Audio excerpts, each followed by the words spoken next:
મિત્રો, એક પ્રશ્ન છે. 62 વર્ષના હીરાલાલ ચોકસી વડોદરાના નિવાસી છે.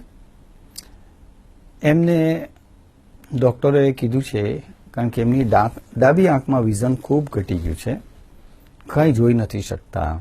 રાત્રે તો બિલકુલ દેખાતું નથી, દિવસે થોડો થોડો પ્રકાશ લાગે છે. મિત્રો, હીરાલાલભાઈનો પ્રશ્ન એવો છે કે ડોક્ટરોએ એમને કીધું છે કે આ આંખથી તમે ક્યારેય જોઈ નહીં શકશો. આંખો બેઉ સારી છે, પરંતુ આંખોને પોષણ પૂરું પાડનારી નસો જે છે એ સુકાઈ ગઈ છે. એનો ઉપાય શું?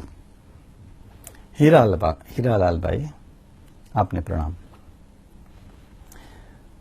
હું કહું છું કે એકલી આંખોમાં સુકારો હોય તો શું કરવું, એનો જે જવાબ આપું છું, પણ આ જવાબ જે લોકોના કાનની નસો સુકાય છે, જે લોકોના મગજની નસો સુકાય છે, જેમના શરીરમાં આગળ જે ઉર્જાનો ધોધ વહે છે એવી કોઈ નસો સુકાય છે, પગ તરફ જતી નસો સુકાય છે, પિત્તાશય કે પેનક્રિયાસ તરફ જતી નસો સુકાય છે, હોઠ કે જડબા કે આંખ સુધી કે કાન સુધી આવતી નસો સુકાય છે, તો એ બધાનો ઉપાય સાંભળી લો તમે. મિત્રો, નાભી આપણા શરીરમાં બહુ ગજબની ચીજ ભગવાને આપી છે. મૃત્યુ પછી પણ 3 કલાક સુધી નાભી જીવંત હોય છે એવું જાણકારોનું કહેવું છે. કારણ એટલું જ છે કે એક સિમ્પલ વસ્તુ આપને જણાવી દઉં કે કોઈ પણ શરીરની અંદર, કોઈ સ્ત્રીના પેટમાં જ્યારે કોઈ ગર્ભ આકાર લે છે, કોઈ શરીર બનવાનો આરંભ થાય છે, તો પરમાત્માના ઉપક્રમ પ્રમાણે એ શરીર બનવાનો આરંભ જે છે એમાં ખાતમુહૂર્ત જે છે નાભીથી થાય છે. આખા શરીરના નિર્માણ યાત્રામાં સૌથી પહેલી નાભી બને છે એવું જાણકારો કહે છે. અને આ નાભી બન્યા પછી નાળ વડે મા સાથે જોડાય છે અને માના શરીરમાંથી એ પોષણ મેળવે છે. એવી અદ્ભુત અને ગજબની રચના પરમાત્માએ કરી છે. એટલે નાભી બન્યા પછી આખા વ્યક્તિના નિર્માણ કાર્યનો આરંભ થાય છે. 270 દિવસ ભગવાન લે છે એક મૂર્તિ, જીવંત મૂર્તિ ઘડવા માટે છીણી હથોડાથી. 270 દિવસ ભગવાન લે છે. 270 દિવસમાં આખા મૂર્તિનું ફિનિશિંગ સાથેનું બધું કાર્ય પૂરું થઈ જાય છે. એટલે નાભી આખા શરીર સાથે વ્યાપક રીતે જોડાયેલી હોય છે. મિત્રો, શરીરના પ્રત્યેક કોષ સાથે નાભીનો સંબંધ હોય છે. માટે નાભી શરીરનું કેન્દ્ર પણ ગણાય છે. યોગની પરિભાષામાં નાભીની પાછળ આવેલી પિચુટી, એમાં 72 કરોડ 72 લાખ 72 હજાર ને સમથિંગ નાડીઓનું એક ગૂંચળું છે. એટલી બધી નાડીઓ આપણા શરીરમાં છે. એક શરીરમાંથી જો કટિંગ કરીને તમામ નસનલિકાઓ અને કેશવાહિનીઓ, વાળની વાત નથી કરતો, કેશવાહિનીઓ એટલે નલિકાઓ બધાને એક લાઈનમાં જો જોડવામાં આવે તો પૃથ્વીના 2 ચક્કર પૂરા થાય છે. પૃથ્વીનો વ્યાસ 28 લાખ માઇલનો છે. એટલે એટલી લાંબી નાભી, એટલે નાભી સાથે એટલી લાંબી ચેનલ જોડાયેલી હોય છે.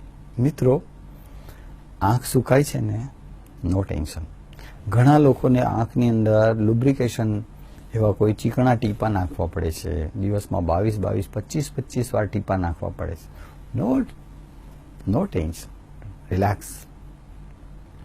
એવા સંજોગોમાં એક કામ જરૂર કરજો.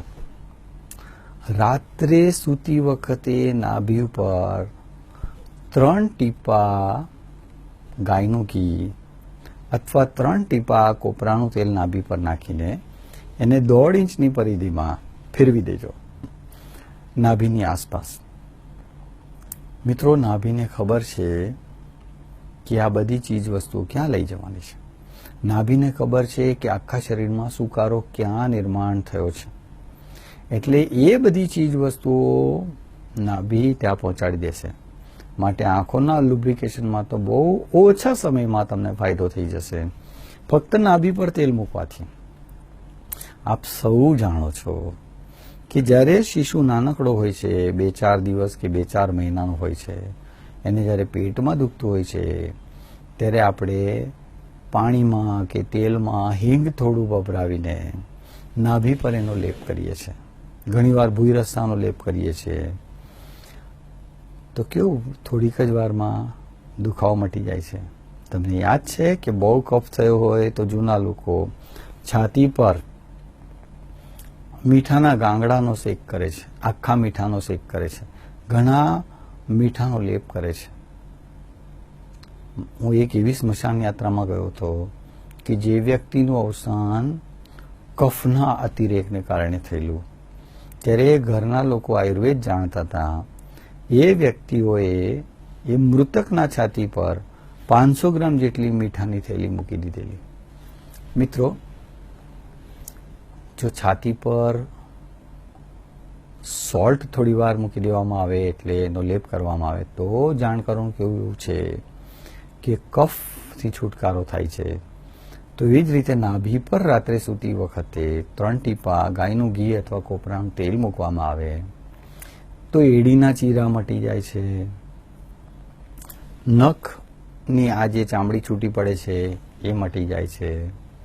પછી હોઠ ફાટવાના બંધ થઈ જાય છે, ચહેરા પર ચમક આવી જાય છે, વાળમાં ચમક આવી જાય છે. તો મિત્રો, આ તો મફતનો ઉપાય છે. કેમ નાભી પર જ કરવું જોઈએ? જે પુરુષ મિત્રો બનિયન પહેરે છે એ લોકોને યાદ છે કે જ્યારે સવારે નાતી ઘડી જ્યારે બનિયન ઉતારે છે ત્યારે નાભી પર તમને જો એક રૂની પૂંબડી જોવા મળશે, નાનું પૂંબડું જોવા મળશે. નાભીની 3 ઇંચની પરિધિમાં બનિયનના ઘસાયેલા તંતુઓ જે છૂટા પડે છે, નાભી એને કલેક્ટ કરી લે છે, નાભીના કેન્દ્ર પર એને ભેગો કરે છે અને ખાવાનો ટ્રાય કરે છે, ગળવાનો ટ્રાય કરે છે. પરંતુ નાભીના પ્રસ્વેદ ગ્રંથિના છિદ્રો એને એલાઉ નથી કરતા. એટલે પુરુષની નાભી પર તમે જો રૂની પૂંબડી જોવા મળશે. સ્ત્રીઓની નાભી પર કે જે સ્ત્રીઓ સાડી પહેરે છે એમની નાભી પર તમને ધૂળની ઢેફી જોવા મળે છે. કંઈ નહીં તો ધૂળ ભેગી કરે છે નાભી. માટે બસ આટલો સિમ્પલ ઉપાય અજમાવો. બહુ ઘૂંટણ દુખતા હોય તો દિવેલ લગાવો 3 ટીપા. બહુ ઠંડક હોય, સુસ્તતા હોય તો સરસિયાનું તેલ મૂકો 3 ટીપા. અને ચહેરા પર રોનક લાવી હોય તો ઘી, ગાયનું ઘી અથવા કોપરાનું તેલ લગાવજો. અને સાંધાઓમાં તમને થોડો આરામ જોઈતો હોય, તૈલી સુકારાવાળી ત્વચા હોય તો તલનું તેલ મૂકજો. પ્રયોગ તો કરી જો, ઘણો ફાયદો થશે. અસ્તુ. આ આખા વિષયનો, આખા એપિસોડનો શ્રેય ભગવાન શિવના ચરણોમાં અર્પિત કરું છું. વંદે માતરમ. ઓમ શાંતિ.